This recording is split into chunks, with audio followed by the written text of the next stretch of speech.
ایک دن رحمان درخت کے نیچے کھیل رہا ہوتا ہے کہ اچانک اس کی نظر زمین میں دبی کسی چمکتی ہوئی چیز پر پڑتی ہے۔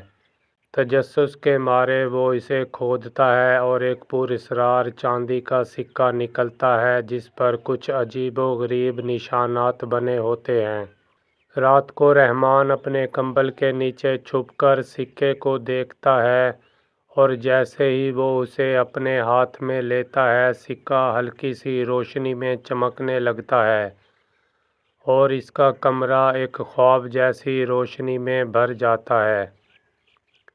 اگلے دن جب رحمان سکے کو مزید غور سے دیکھتا ہے اور اسے رگڑتا ہے تو اس پر کچھ لکیریں نمودار ہونے لگتی ہیں جو ایک نقشہ بنا ہوتا ہے۔ رحمان اس کو دیکھ کر حیران رہ جاتا ہے۔ رحمان کو احساس ہوتا ہے کہ سکے پر کچھ ایسا پیغام بھی ہے جو شاید کسی قدیم زبان میں لکھا ہوا ہے۔ وہ سوچتا ہے کہ شاید اس کے دادا جی اسے پڑھ سکیں۔ رحمان کے دادا جی اسے بتاتے ہیں کہ یہ سکہ شاید کسی پوشیدہ خزانے سے جڑا ہوا ہے، لیکن رحمان کے دل میں تو مہم جوئی کا جنون جاگ رہا ہوتا ہے۔ دادا کی نصیحت کو نظر انداز کرتے ہوئے رحمان اپنے سکے کو مضبوطی سے پکڑے سفر پر نکل پڑتا ہے، دور پہاڑوں کی طرف جہاں خزانے کا پتہ ملنے کی امید ہوتی ہے۔ نقشے کی رہنمائی پر رحمان ایک گہرے اور دھندلے جنگل میں داخل ہوتا ہے۔ اس کا دل تیزی سے دھڑک رہا ہوتا ہے لیکن تجسس اور جوش اسے آگے بڑھنے سے نہیں روکتا۔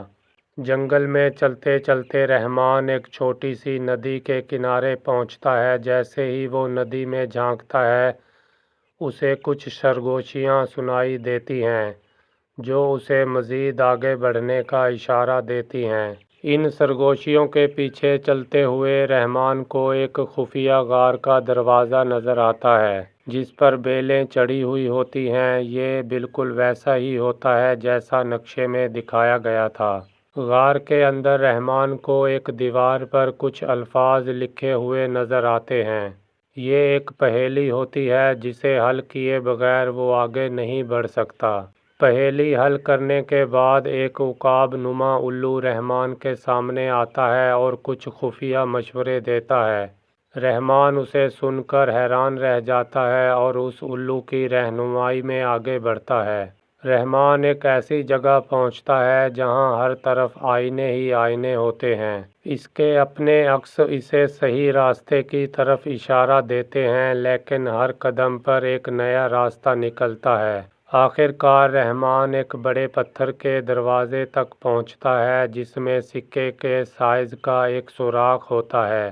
رحمان سمجھ جاتا ہے کہ اسے اس دروازے کو کھولنے کے لیے اپنا سکہ استعمال کرنا ہوگا۔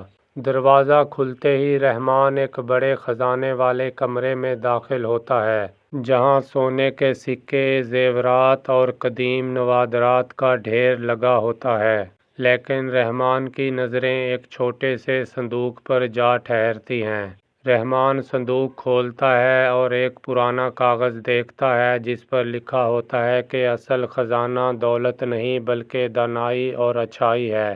رحمان مسکراتا ہے یہ سمجھتے ہوئے کہ اصل انعام تو اس کا یہ سفر اور اس کا حوصلہ تھا۔